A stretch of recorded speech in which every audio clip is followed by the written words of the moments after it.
Olá, seja muito bem-vindo a mais um episódio do Pod Saúde Urgente. Eu sou Rosana Dúlios, advogada especialista no direito da saúde e no direito das pessoas com deficiência.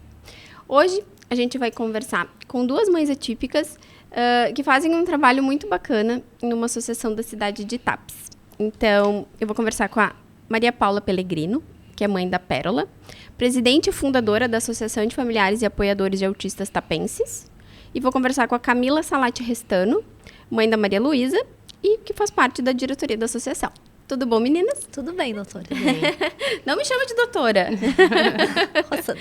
Isso, Rosana, Rô, tudo certo. Fiquei muito feliz de vocês aceitarem o meu convite. Eu tenho, desde o início, assim, eu tenho sempre mesclado, né, o convidado. Então, eu trago profissionais, né, para falar mais a questão mais técnica, né, do tratamento do autismo. E gosto de trazer mães para contar a sua história, suas particularidades ali, né, vividas no dia a dia. E gosto muito de trazer o pessoal das associações para mostrar o trabalho que vocês desenvolvem, para que mais pessoas possam conhecer, possam ajudar, possam também fazer parte, né? E agora eu venho de um momento em que eu tenho procurado trazer pessoas mais de fora da região metropolitana aqui de Porto Alegre, porque eu passei a enxergar que essas pessoas mais de fora, elas possuem dificuldades ainda maiores quando a gente fala de tratamento de autismo. Então, eu comecei a vislumbrar isso através de, às vezes, um cliente que batia no escritório, me contava a sua história, e aí eu fui vendo, né, e aí eu disse, bom, a gente precisa... Porto Alegre já é um cenário bastante difícil, mas eu percebo que para quem está fora, eu acho que é ainda mais. Então, por isso, convidei vocês e tenho feito esse trabalho de chamar pessoas mais de fora, assim, né? Então, vocês são de Tapes, né? Que, para quem não conhece, fica em torno de 1h30, né? De Porto Alegre. E aí eu queria que vocês, então, assim, primeiro te apresenta, né? Maria Paula, conta um pouquinho de como foi para ti o diagnóstico da tua filha, como foi lidar com esse diagnóstico, como foi os dias que se seguiram ali depois do diagnóstico e o que tu fez com esse diagnóstico que, de fato, mudou a tua vida, né? Sim, com certeza. Quando eu recebi o diagnóstico da Pérola foi na pandemia, que nós ficávamos em casa, né?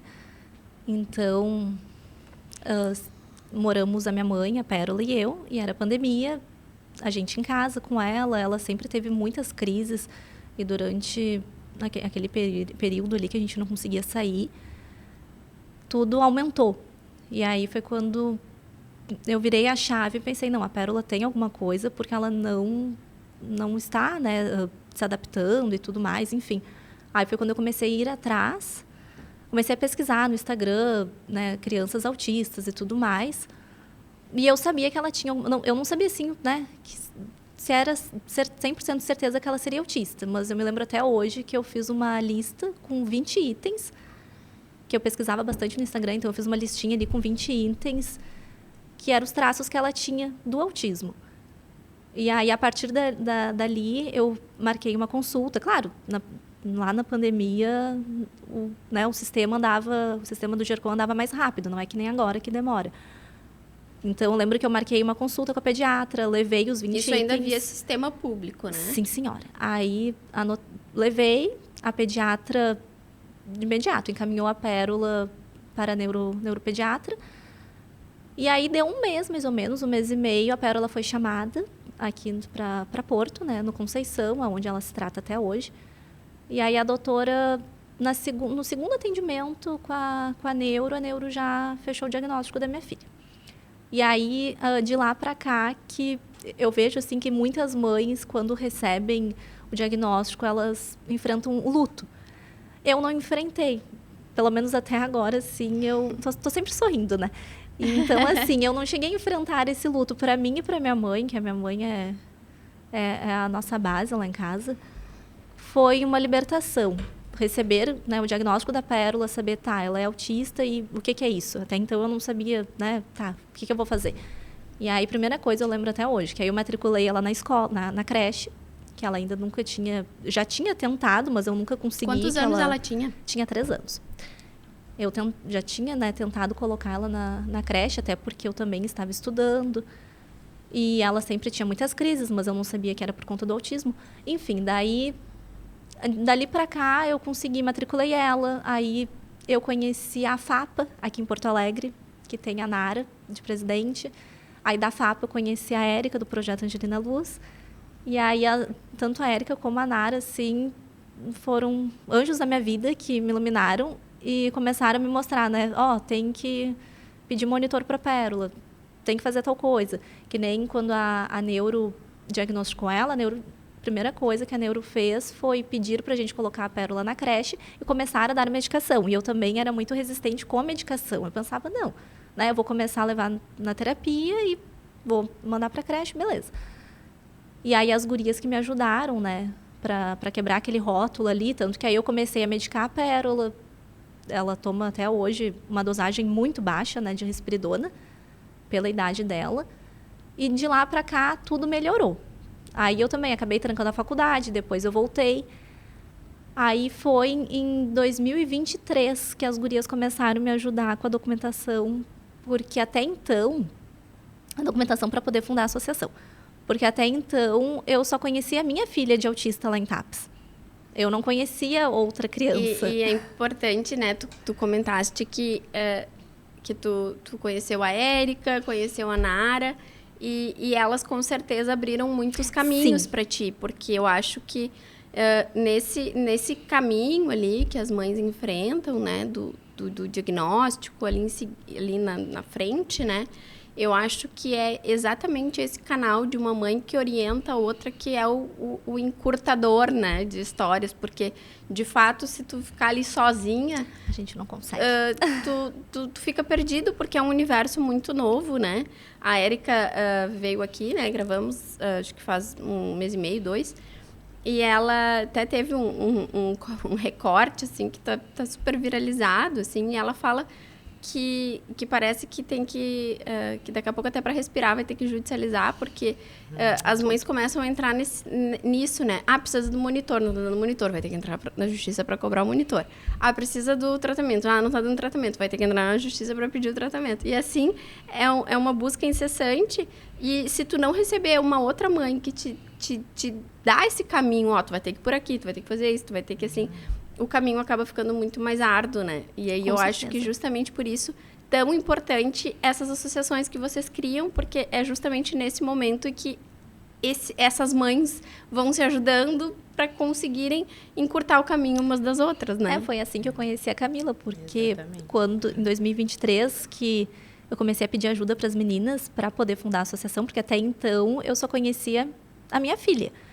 E como ela estava na creche, eu sempre, assim, não é expor a Pérola, mas eu sempre deixei muito claro. Como eu aceitei o autismo, e para mim foi uma libertação, saber que ela era autista, saber qual era o caminho, né, que a gente tinha que tomar, eu sempre deixei muito claro lá em TAPS, a minha filha é autista. Então, né? E tu achas que no interior existe um preconceito maior do que aqui? As pessoas se escondem mais, tu acha? Sim, existe, tanto que falta muita informação também, né?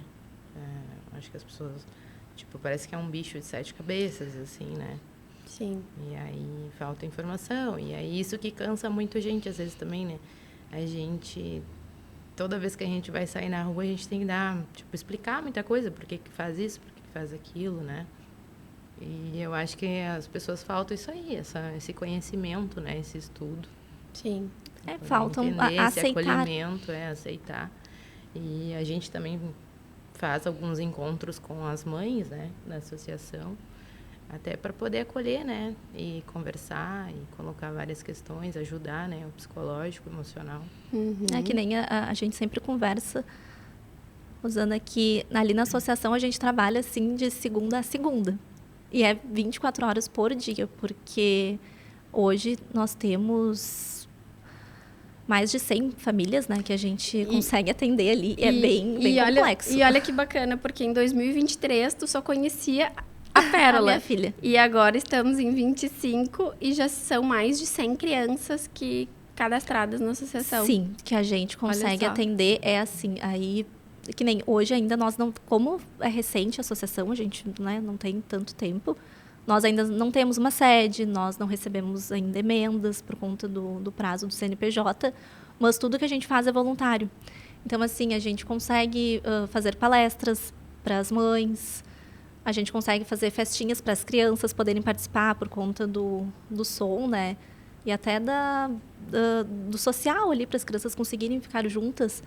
A gente faz bastante evento, abafadores agora também, através das gurias também, eu conheci o senhor Wilson também, que cedeu abafadores para a gente conseguir distribuir para as crianças, medicação, consultas e a parte da judicialização, que nem eu sempre falo para minha filha, hoje, a Pérola, hoje, assim, ela tem tudo. Ela está na 2ª série, ela tem 7 anos, está aprendendo a ler.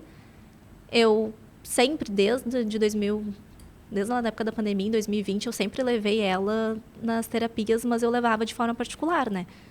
Então, eu sempre levei ela na psicopedagoga. A psicopedagoga ficou fixa. As outras, eu ia um pouquinho na fono, ia um pouquinho na psicóloga com ela, mas a psicopedagoga que me ajudou a modelar a minha filha assim como ela é hoje. Tanto que as pessoas olham para ela e falam, mas ela não... Ainda mais lá em Tapes, que é uma cidade pequena, né? As pessoas olham e falam, mas ela não é autista, ela não tem nada. Porque realmente, eu fico feliz, assim, no início até eu me ofendia, mas hoje não, hoje eu fico feliz, porque eu vejo assim, eu estou no caminho certo. E quando a gente começou, né, com a função de fundar a associação, foi através, justamente, que eu via que a minha filha estava tendo tudo, porque as gurias já tinham me apresentado o caminho, e as outras mães não sabiam qual era o caminho, que nem a Pérola está na 2ª série, ela tem a monitora, porque eu judicializei. Então, eu ganhei a monitora, que segue a mesma, né, desde a 1ª série. Ela tem as terapias, porque eu também judicializei. Então, assim, aí eu vejo assim, a minha filha está no caminho. Tem material adaptado também, que a professora fez material adaptado, a prova é adaptada para ela, sabe? Aí eu vejo assim que, tanto que as outras crianças, muitas não têm isso. O que a gente recebe, assim, de relatos são todos os dias, até inclusive sábado, domingo, de mães que ficam desesperadas porque a própria escola acaba meio que monopoliza aquela mãe e aí chama conselho tutelar para a mãe, aí envia a mãe para o CREAS. Aí as mães, elas não têm rede de apoio, elas não têm um acolhimento. A maioria são mães solos, né? Que vivem no BPC também, que são escravas do BPC. E elas entram em desespero, porque assim, as crianças não têm monitor. As crianças ficam na escola das 8 às 9h30 ou da 1 às 3 da tarde, que são os turnos. E fora que são chamadas o tempo inteiro para irem lá retirar as crianças. Até eu estava comentando com a Camila, tem uns casos, assim, umas crianças pequenas de 5, 6 anos, que pelo olhar da direção, assim, parece que a criança vai, né, colocar fogo, assim, na escola, mas são crianças pequenas, é só ter um jeito. Eu vejo muito pela minha filha, sabe? A minha filha, ela tem tudo. Isso, assim, eu fico muito revoltada, as gurias me conhecem, porque eu vejo que as outras crianças não têm. Inclusive o material adaptado, que a minha filha tem, outras crianças não têm. Aí o que acontece? As mães entram em colapso mental, acabam tirando a criança da escola regular e matriculam na PAI. Nada contra, né, a PAI, só que a gente sabe. Em alguns casos, elas querem que vá estudar na PAI, né? Porque acaba sendo mais vantajoso para elas, porque elas entram assim... Mas aí eu vejo por um outro lado. Se vai beneficiar a professora, um monitor, por que não auxilia na informação? Eu vejo esse cenário, para mim, ele é muito complexo, assim, né, do meu ponto de vista, né? Primeiro que eu acho que veio a lei de inclusão, em que então não poderiam mais se negar vaga para as crianças, e isso é fantástico, só que só se fez isso, não se fez o outro lado de, mas e quem vai receber essas crianças? Essas pessoas estão preparadas para receber essas crianças? Porque não adianta, a vaga está aqui. Sim, mas e aí ninguém tem manejo, ninguém sabe como tratar né? Ninguém sabe o que fazer. Professores, né? Exato. Não tem. Daí o tempo inteiro vão chamar a mãe, né? Isso. Então, isso não é inclusão. Não é isso que se pretendia quando se estabeleceu que, né, que as crianças deveriam estar nas escolas regulares. Não era isso. Não era essa a ideia, né? Acontece que simplesmente fizeram a lei, coloca todo mundo lá para dentro, ninguém está qualificado para isso, o professor não está qualificado, o porteiro não está qualificado, ninguém está qualificado. Então, ninguém sabe como receber essa criança. Nós estivemos até no Ministério Público, levamos várias mães até fazendo denúncia, né? Por conta das crianças estarem matriculadas, mas não estarem tendo direito de estudar. Porque elas estavam matriculadas e que nem assim, ficavam das 8 às 9, ou da 1 às 3, que ainda tem casos. Ou ainda, elas ficavam em casa, fazendo tema em casa. A mãe ia lá na escola, pegava o teminha, ia para casa e ficava o dia inteiro com a criança. E aí, né, nessa hora, assim, a gente vê assim, tá, e por que o conselho também não foi atrás? Sabe, que a criança não está frequentando a escola, tanto que nós fomos recebidas pela promotora lá em Tapes.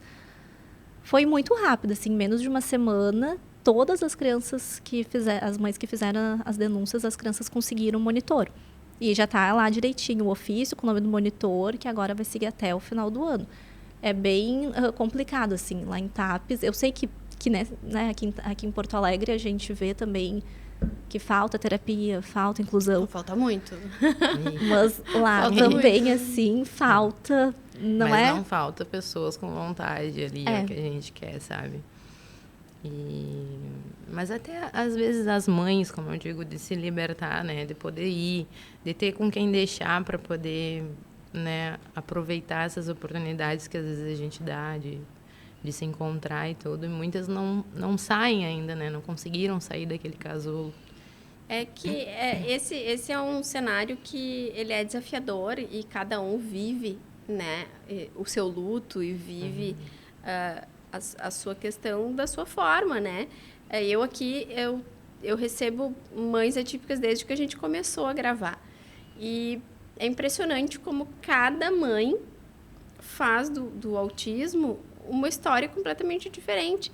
E tem mães que a gente brinca, assim, né? Que fez do limão uma limonada. Tem mãe que fez caipirinha, que fez torta de limão, que fez... Porque, de fato, se reinventam, né? Passam a enxergar a vida de outra forma. O autismo, ele tem isso, né? Ele é um divisor de águas, no sentido de que ele muda o destino da tua vida. Mas acho que o mais importante da gente falar, e para as mães que estiverem nos assistindo, é que ele, de fato, mudou a vida, né? A vida como era imaginada, de fato, ela não vai ser mais. Mas existe uma outra vida que pode ser uma vida completamente... Ela é completamente diferente, mas ela não precisa ser tão assustadora, né? É possível levar. E vocês estão aqui justamente para mostrar isso, assim, que existem... Vão ser novas ligações, vão ser novas amizades, vão ser novas pessoas que vão fazer parte da vida, né? Vão ter muitas decepções com algumas pessoas, mas também vai ter muita gente boa que vai aparecendo no meio do caminho, que vai ajudando, que vai sendo luz, que vai, né?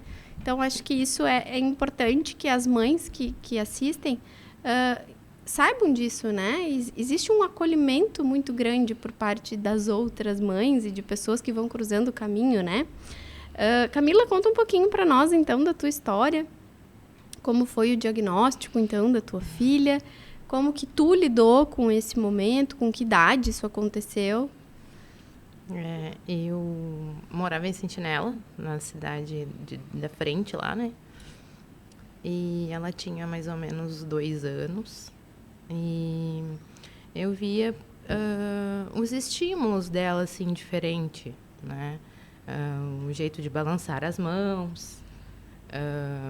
Daí parecia que ela estava interagindo com a gente, mas ela não estava, né? E tem a questão dos desenhos também, então a gente não entendia muito se talvez estava copiando o desenho, né? Ou se já era dela de fazer. Ela desenhava? Eu digo assim, colocar em prática as falas, né? O cenário, assim, encenar.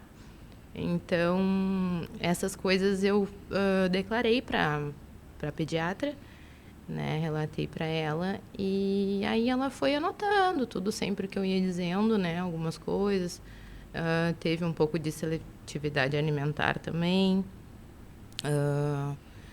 E eu estudava também, né? Eu iniciei o técnico de enfermagem por lá.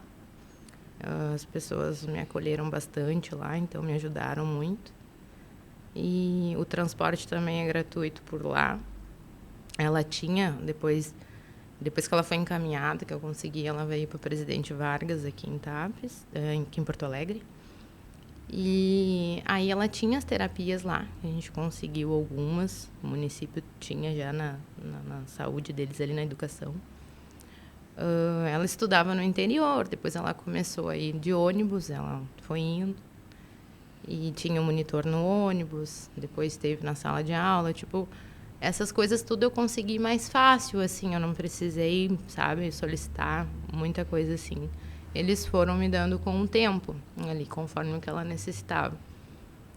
E hoje eu resido em Tapes, né? Já voltei para Tapes, trabalho no hospital lá. E acho que os desafios, acho que é tudo que a gente falou, assim, né? A questão da escola também, de deixar, né? Com outras pessoas. Tu ter que ir trabalhar também, deixar, porque não tem o que fazer. Às vezes a gente não consegue, o BPC é negado, né? E aí a gente vai à luta. Sim. Mas eu vejo mais questões amorosas mesmo do que desafios. Assim, a gente até algumas coisas a gente se equiva mais, assim, né? A gente deixa de frequentar algumas coisas, a gente começa a frequentar outros lugares, mas a questão da paciência, né? O amor, o carinho, essas coisas todas melhoraram bastante. Eu acho que o diagnóstico... A gente aprende muito, né? Ele traz isso, ele traz um novo olhar, né? Sobre as questões, assim, e aí justamente fazer esse olhar de amor, eu acho que tudo passa, né? A ter um outro peso, assim. Eu gravei com a Milena, ano passado, eu acho que foi. Ela é judoca e ela trabalhou sempre com atletas olímpicos. Então, ela trabalhava com alto rendimento. E ela teve uma menina que tem síndrome de Rett. E ela, inicialmente, acharam que era autismo, e daí depois... Então, com o passar do tempo, foi se verificando que... Aí ela começou, né, com essa questão de terapia, de passar os dias na clínica e tal, até que, então, recebeu o diagnóstico de síndrome de Rett. E ela disse que passou a viver uma dualidade de dois mundos muito diferentes, assim, onde, às vezes, a criança conseguir dar um passo era tão maior do que o atleta que está lá lutando para ser campeão olímpico, assim, né? Aquela medalha parece que já não tem mais o mesmo peso de tu conseguir olhar o quanto tu consegue, às vezes, na dificuldade, começar a ver o mundo com outros olhos, né? E ela disse que passou a ver o mundo com outros olhos, né? Depois que ela passou a viver nesse cenário de clínica, de ver a dificuldade das crianças, não só da filha dela, mas das outras crianças, e vendo todo aquele cenário, ela disse que mudou muito a questão dela de como ela via o mundo, né?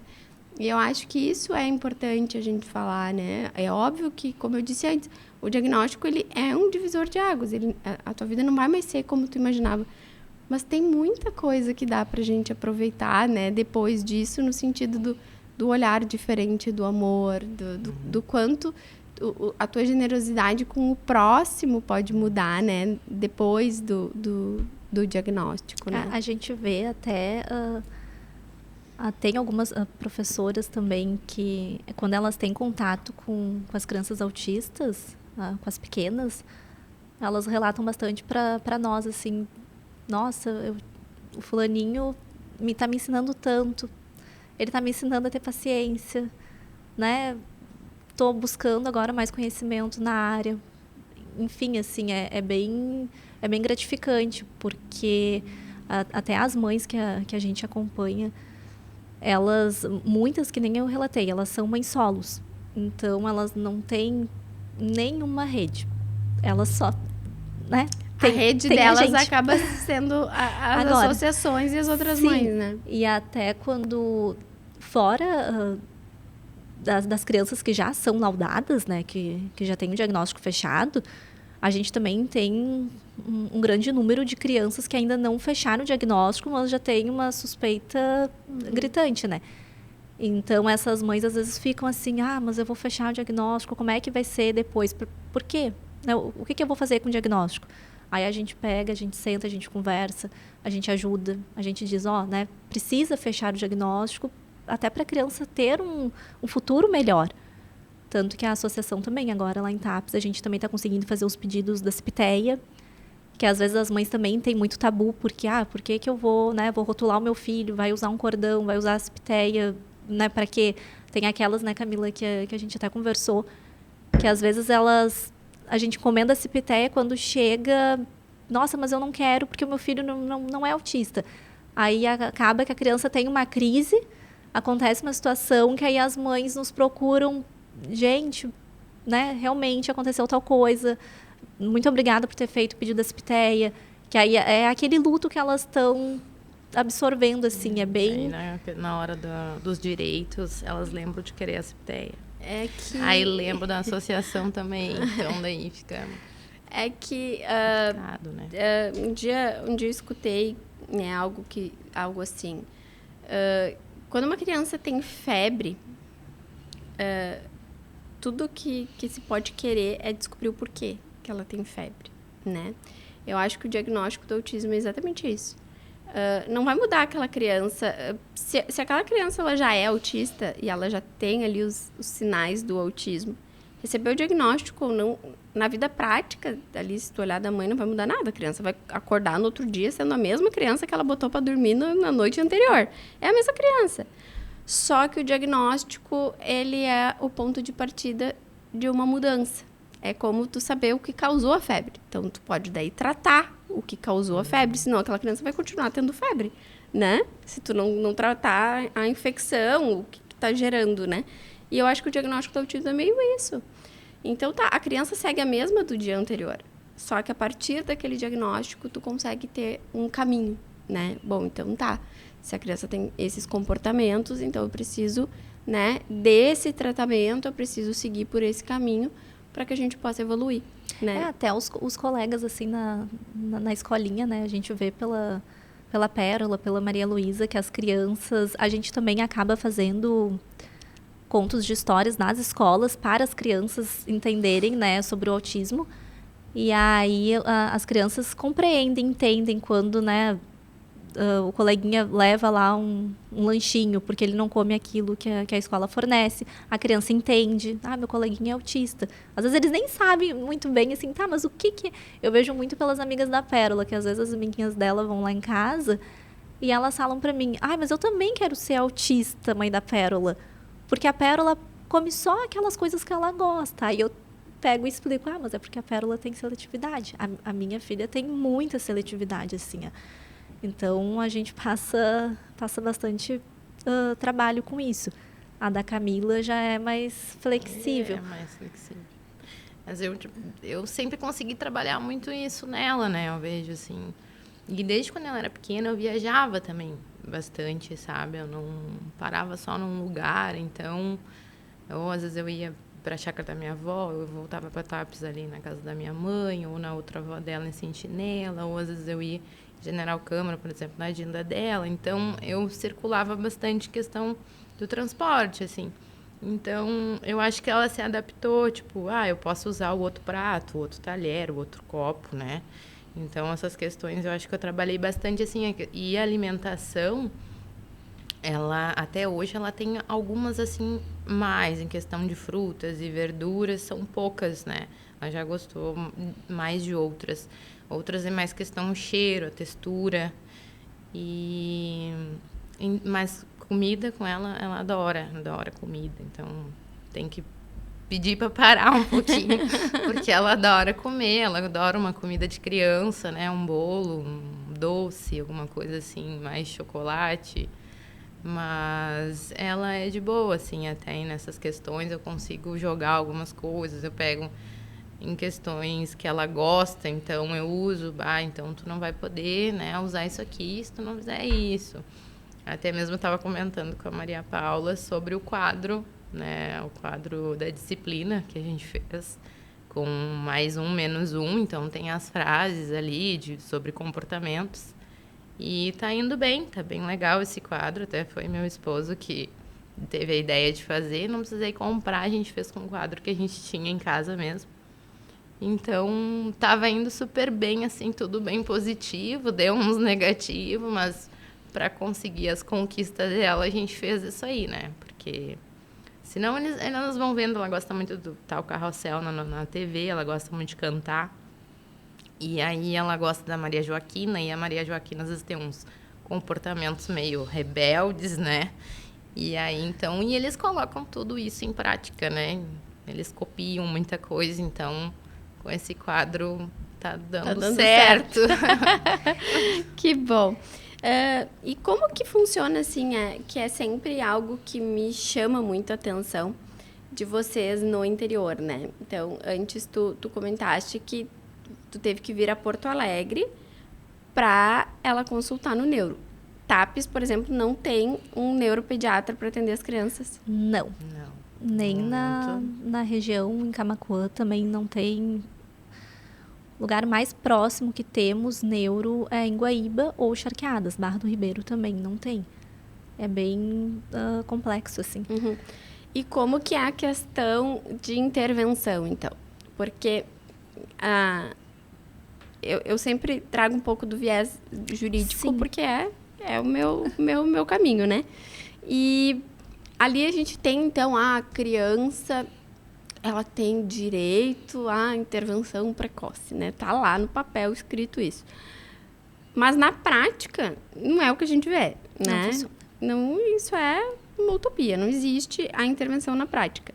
Como é, na cidade de vocês, a questão de tratamento das crianças que são diagnosticadas com autismo? Tratamento particular nós temos. Tá, não. Se for via Rede particular. SUS, eu quero saber. Rede SUS, não temos. Infelizmente, assim, é muito precário. Que nem eu comentei, às vezes eu acabo expondo muito a minha filha, porque que nem eu sempre digo assim, eu dou muito minha cara a tapa. Eu falo muito, eu brigo muito para conseguir as terapias e tudo. Ajudo as mães a judicializarem, porque assim, hoje lá em TAPES nós temos uma fono, mas é uma fono que está no momento atendendo 10 autistas. Ela atende 20 crianças, 10 típicos e 10 atípicos, mas apenas do município. Crianças que estão que estão no estado não têm direito ao atendimento, e crianças que ainda não começaram a estudar, crianças de 2, 3 anos, que ainda não começaram a frequentar, também não têm o atendimento. E o que temos hoje pelo município seria uma fono, né, que atende as crianças, e uma psicóloga que também atende, mas também tem uma fila imensa. Mas também é a mesma situação, é apenas as crianças que estão matriculadas na rede do município. E é isso, sim, não é? Até eu sempre falo muito, eu não gosto de falar mal de TAPES, mas eu falo lá porque eu comparo muito a cidade que a gente vive com as demais cidades, que nem a Camila citou Sentinela, que Sentinela anda um pouquinho mais.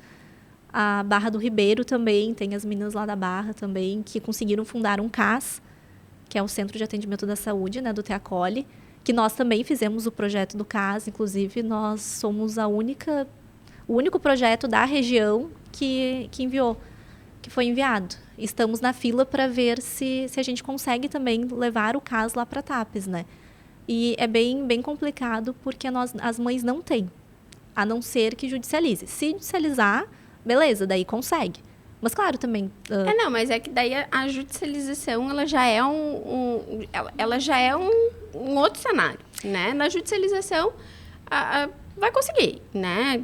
Muito provavelmente, né? Isso em qualquer lugar. Mas, bati aqui. Mas a gente precisa batalhar, e eu acho que é isso que a gente faz em espaços como esse, para que isso seja fornecido sem que tenha que haver todo esse, né? Toda essa dificuldade, né? E aí, por exemplo, tu tinha me contado antes que diante da inexistência do município, então as crianças são submetidas a uma situação de ter que pegar uma van de manhã e ir para uma cidade que fica 2 horas de distância, ficar lá o dia inteiro, voltar no fim do dia para fazer uma terapia de meia hora. E aí acaba que tira a criança a criança da rotina, porque não tem previsibilidade nenhuma. Aí o que a gente escuta muito assim, que mas a criança tá tão quietinha, a criança foi no telefone. Sim, mas é que tu não sabe o que aquela mãe teve que medicar a criança em casa para a criança ficar quieta, para ficar só fixada no celular e não ver tudo que está acontecendo na volta. Que nem será que essa terapia funciona? Não. Não funciona. Não funciona. Na prática não funciona. Não, acaba... O resultado é 0. Mas, assim, que nem lá em TAPES, a gente tem as secretarias, a que mais está nos ajudando hoje é a Secretaria de Saúde.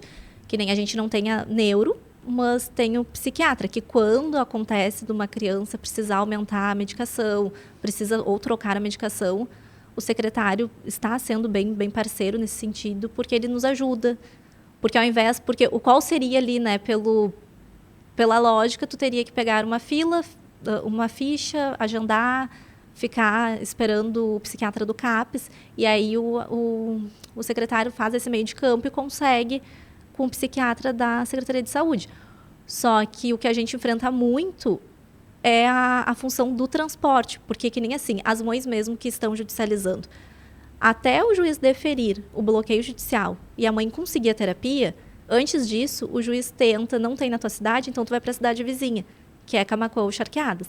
Aí as mães se submetem a ter que ir de van ou de ônibus, ou até vão de carro, só que mesmo assim, vai a mãe, mais a criança atípica, mais 2 pessoas que, por exemplo, consultam aqui em Porto Alegre, então largam a mãe lá em Charqueadas, eles vêm para Porto Alegre. Nisso, tem crianças que eu falo muito, a minha experiência com a minha filha, que minha filha está estudando, então assim, como eu iria hoje conseguir fazer toda, né, até conseguir chegar a receber aquele parecer da PAI ali de Camaquã, da Barra ou Charqueadas, enfim, dizendo não, né, a Pérola hoje não tem todas as terapias que ela precisa. Só que para conseguir o parecer, primeiro tu tem aquela obrigação que tu tem que ir nas consultas. E acaba que é muito desgastante, as mães nos cobram muito.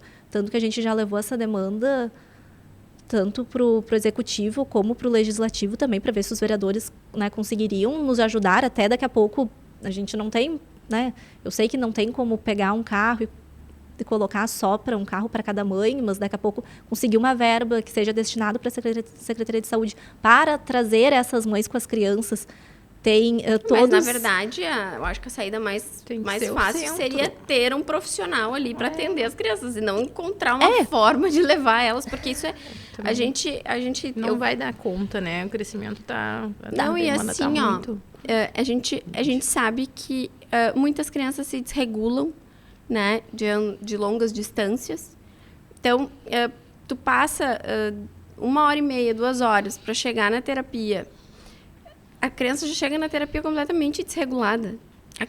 E aí a gente sabe que um dos cenários mais importantes para a gente ter um tratamento de fato é uma intensidade terapêutica. Então não adianta fazer tudo isso para a criança ter 30 minutos de fono na semana, sendo que geralmente ela precisa de 3 fono por semana, né? Precisa de fono especializado em autismo, isso também é importante a gente falar, né? Tem que ser fono que tem as especialidades, geralmente... essas fonos que atendem elas são generalistas. Então, assim, tem todo esse cenário, né? Ele é muito grande. Eu sempre falo, assim, que eu vejo como um fator, assim, é qualificar pai, dar treinamento para pai, porque, infelizmente, isso que eu vejo hoje, os municípios dando, para mim, é uma grande cortina de fumaça, assim. Não, mas ela está indo lá. Sim, mas... Não tá servindo para nada. Para nada, só né? Desgastando a mãe, né? Desgastando todo mundo. E eles ganham no cansaço. Então, eu já tive processo, por exemplo, de mãe que desistiu de ir na PAI. E aí, isso no processo, para mim, é um pepino. Porque aí o juiz diz, não, mas ela desistiu, ela tinha ganho e desistiu. Então, ela não merece, né? E, na verdade, ela desistiu porque não evoluía nada, não trazia nenhum resultado. E era um desgaste, e aí botar a criança no ônibus era uma dificuldade gigantesca, a criança entrava em crise, chegava lá, ela geralmente não conseguia nem se acalmar da crise para poder, então, aqueles minutos, ela perdia de sessão, na verdade não acontecia nada. E aí as mães cansam. Eu sou uma que acabei desistindo, porque eu também fui encaminhada para a cidade vizinha, para Camaquã, que era o que eles me ofertaram. Mas aí eu fui 1, 2 consultas e depois eu bati o pé e falei, não vou mais. Só que aí o meu processo com a minha filha levou 1 ano para a gente conseguir o deferimento. Foram 5 pedidos negados. O juiz negou 5 pedidos e aí no 6º pedido eu consegui o deferimento para as terapias. E foi o que eu digo assim, que salvou a Pérola, porque ela, início das férias de dezembro, agora, ela fez terapia até junho, agora a gente está pedindo a renovação. Então, assim, tudo que ela melhorou, evoluiu. Foram 40 horas por mês de terapia, assim, e ela muito convicta, assim, mãe, eu tenho que ir, eu não vou faltar, eu vou ir. E outra coisa que a gente vê, assim, que nem tu disse, que acaba desgastando. Tem muitas mães que a gente acaba encaminhando elas via Defensoria Pública, mas a gente sabe que demora. E aí o processo, tem mães assim que já estão... Eu levei 1 ano, tem mães que já passaram de 1 ano, estão aguardando, e aí já fizeram a perícia, agora tem audiência e ainda não conseguiram terapia. E elas também estão adoecendo. Elas têm síndrome de pânico, têm ansiedade... Depressão. Depressão, pensam, sabe? Isso, assim, olha, suicídio o tempo inteiro. Recebo relato disso horrível, o tempo inteiro. é horrível. E todos os dias, assim, a gente tem as mães que nos procuram, né? Maria Paula, Camila, tem as demais também da coordenadoria. É bem complicado. A Érica, né, inclusive, falou uma frase que me marcou, assim. Não é o autismo que nos mata, é o sistema. É o sistema. Né? É todo esse cenário que vem com o autismo, né? Porque se fosse só ter o autismo, mas tá aqui o tratamento, tá aqui... Porque tu acabaste de falar, o tratamento funciona muito, muito. E aí chega a ser dolorido, assim, né? Por exemplo, quando eu comecei a trabalhar com autismo, que eu digo que o autismo me chamou, porque foi um chamado, assim, e aí começou a aparecer 1, 2, 3, tudo muito rápido. E aí eu disse, nossa, mas isso aqui é muito diferente. Eu fazia saúde, fazia cirurgia, pedido de internação hospitalar, essa é a minha vida. Medicamento de câncer, eu ia por ali. E aí começou a aparecer um autista, 2, 3, tudo muito rápido, assim, 2, 3 semanas apareceram vários. E aí eu disse, nossa, mas isso aqui é diferente, eu vou estudar. Eu comecei a estudar. E aí eu fui vendo, assim, o quanto tinham muitas particularidades e muitas questões. E aí eu estudei, e tudo que eu estudei, por exemplo, vem a questão da intensidade, a questão do ABA, por exemplo, do quanto o ABA, de fato, produz, né, um resultado fantástico no tratamento. E aí a gente vê o judiciário a todo momento dizendo que não existe evidência científica da superioridade do ABA sobre os métodos convencionais, sabe? Então, a gente está há anos, né? Eu estudei a história lá das judicializações. Em 94, Estados Unidos, eles estavam judicializando ABA, né, para uma criança em Denver, por isso que depois teve o método Denver, foi justamente por causa dessa primeira judicialização na cidade de Denver. E a gente está aqui e os juízes dizendo que não verificam a superioridade do ABA frente aos outros métodos. Então, é muito atraso, é um sistema que realmente ele te mói, sabe? E a gente tem que estar aqui na luta, né? Para poder mudar alguma coisa, né? Eu acho que esse é o nosso papel aqui, né? E foi muito disso também que fez com que eu tivesse o podcast, para justamente poder falar sobre isso, né? Poder torcer que alguém veja e que, de repente, reflita sobre isso, né? Uhum. Eu acho que eu faço muito um papel de conversa com o juiz. Eu vou lá, eu sento com o juiz, eu explico, converso. Tem juiz, às vezes, que super me recebe. E tem juiz que não tá nem aí pro que eu tô falando. Tipo, eles têm entendimento deles e azar, sabe?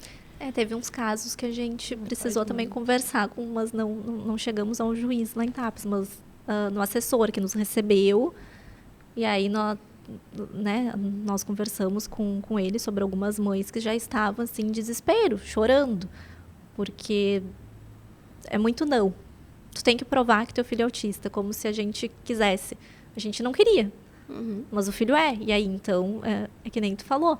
O autismo não é se tivesse tudo certo, mas não, a gente tem que estar sempre, que nem a Camila disse no início, a gente sai de casa e já tem que falar, olha, meu filho é autista, tá com cordão, mas ele não é. Porque isso aí é uma birra. Que tu que mima. Mas não tem cara. Então, assim, todo dia é uma coisa tão desgastante, porque todo dia a gente tem que ficar ali explicando. E a gente sabe ainda que falta muito conhecimento. A gente lá, como associação, muitas pessoas, ainda TAPS tem 14 mil habitantes, e a gente abrange também a cidade de Sentinela. A gente acaba também ajudando as mães que são de Sentinela também. E aí, para 14 mil habitantes, muitos ainda não sabem da existência da associação. E os que sabem agradecem muito, assim, que nem eu sempre... as gurias sabem, assim, eu sou muito grata, porque eu conhecia as meninas aqui em Porto, e eu tenho as mães lá em TAPS, que fazem parte da minha família, porque a gente é uma grande família típica, uma ajuda a outra. E é muito desgastante, assim, a cada caso, né, Camila, que cai pra gente.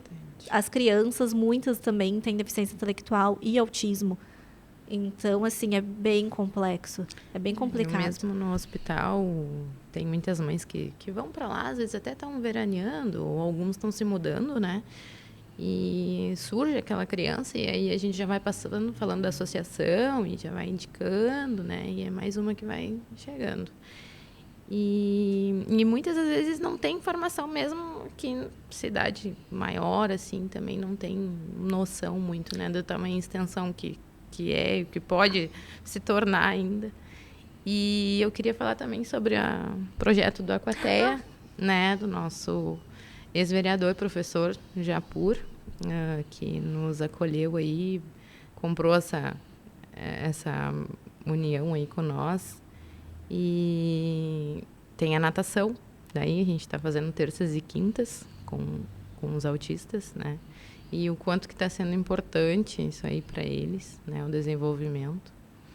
Ele abraçou a nossa causa e está nos ajudando bastante. Já tem também. 4 meses. O combinado seriam 3 meses, né? Que ele daria aula de forma voluntária para as crianças. E agora a gente fechou os 3 e ele falou, não, vou seguir até a gente ir atrás, conseguir emenda e não vou fechar. E agora a gente já está com 4 meses com as aulas e tem as crianças tudo pequenininhas nadando.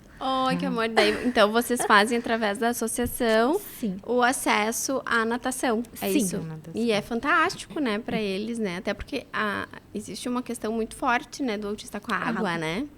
Então, tem um resultado muito bacana, né? A gente recebe até, às vezes, laudos em que os médicos pedem hidroterapia ou natação, enfim. Existe, porque é uma cidade pequena, né? Uma cidade de 14 mil habitantes. Por exemplo, existe alguma clínica credenciada de plano de saúde lá? Não. Pois é. E aí vem uma informação importante. Porque, por exemplo, hoje a gente já tem decisões do STJ que garantem que a criança tem que ser...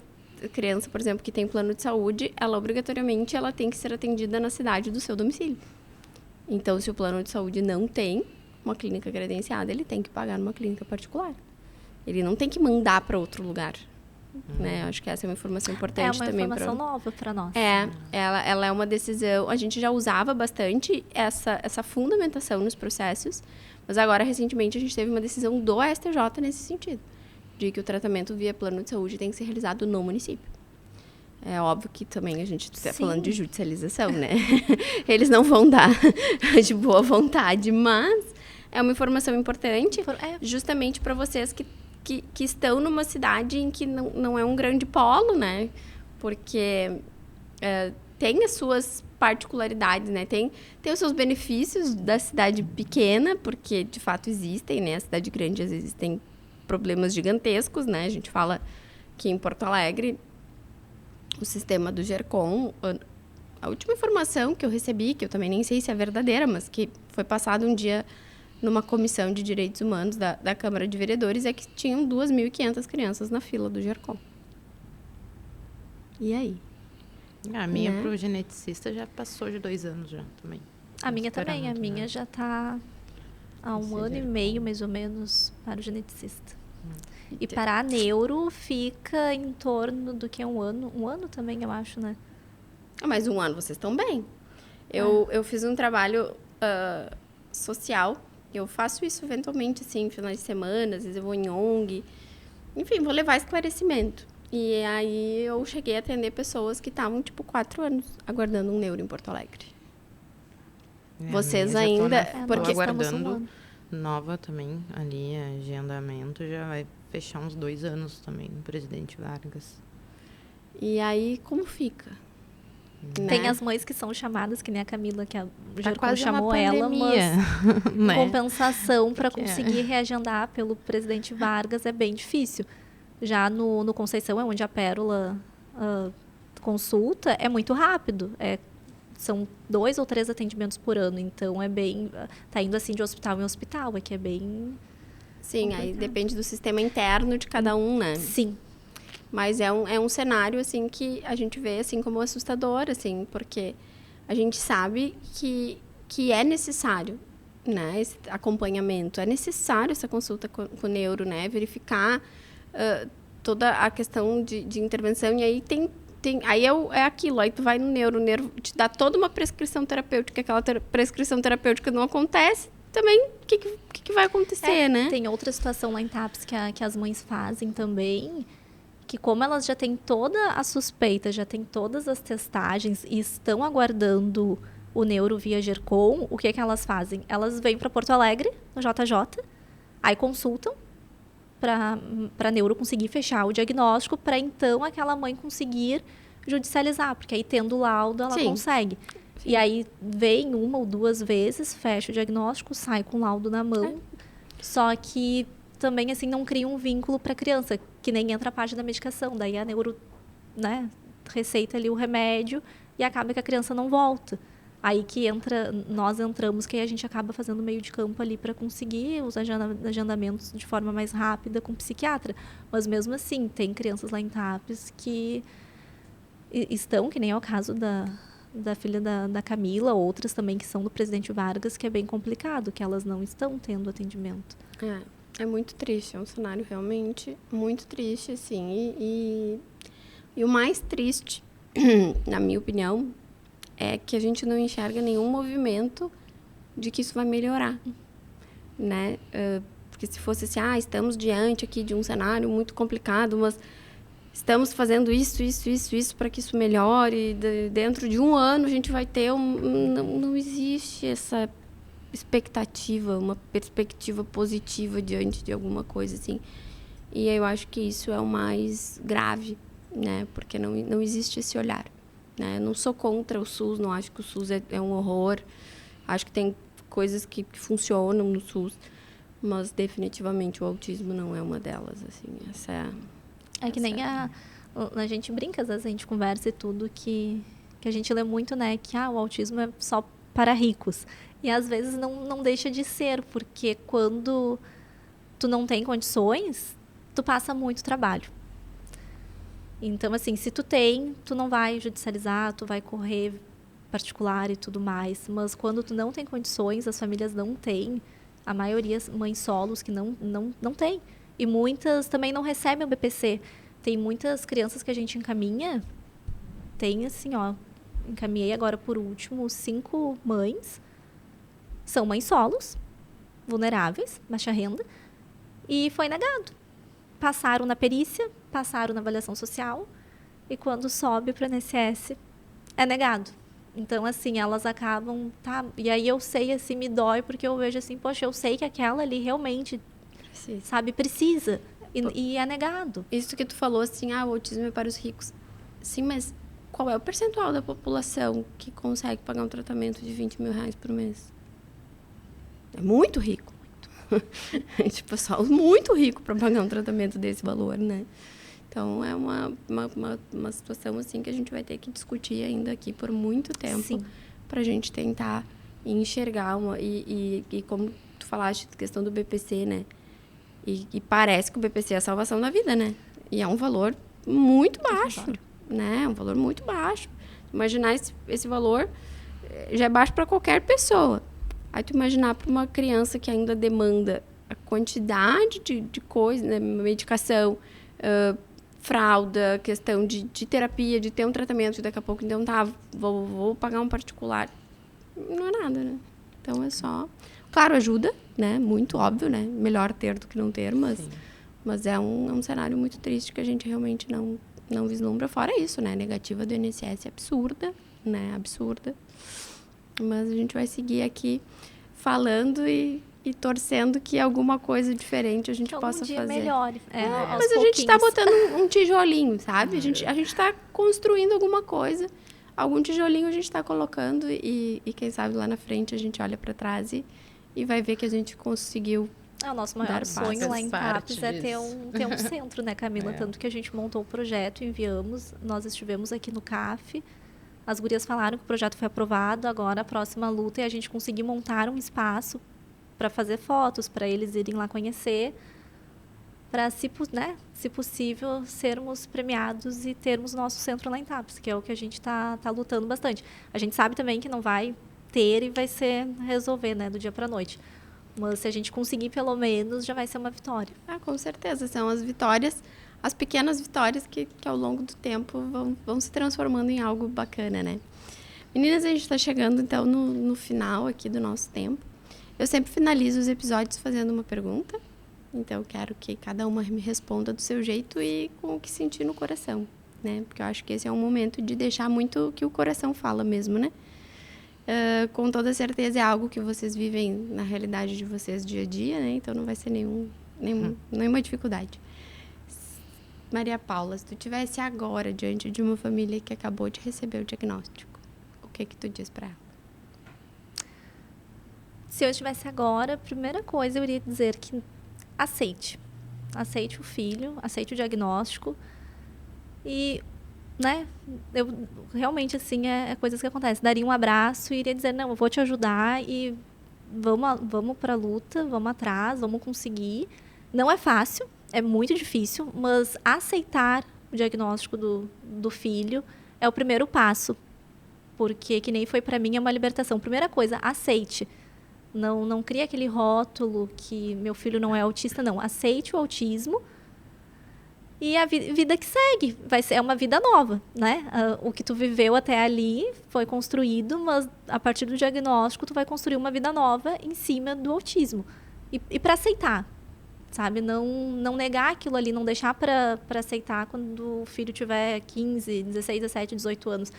Aceita, a gente tem casos também de crianças com 1 ano que já são laudadas, né? Então, a gente sempre fala para as mães, eu falaria que aceite o diagnóstico. E tu, Camila, o que tu diria se essa mãe estivesse na tua frente agora?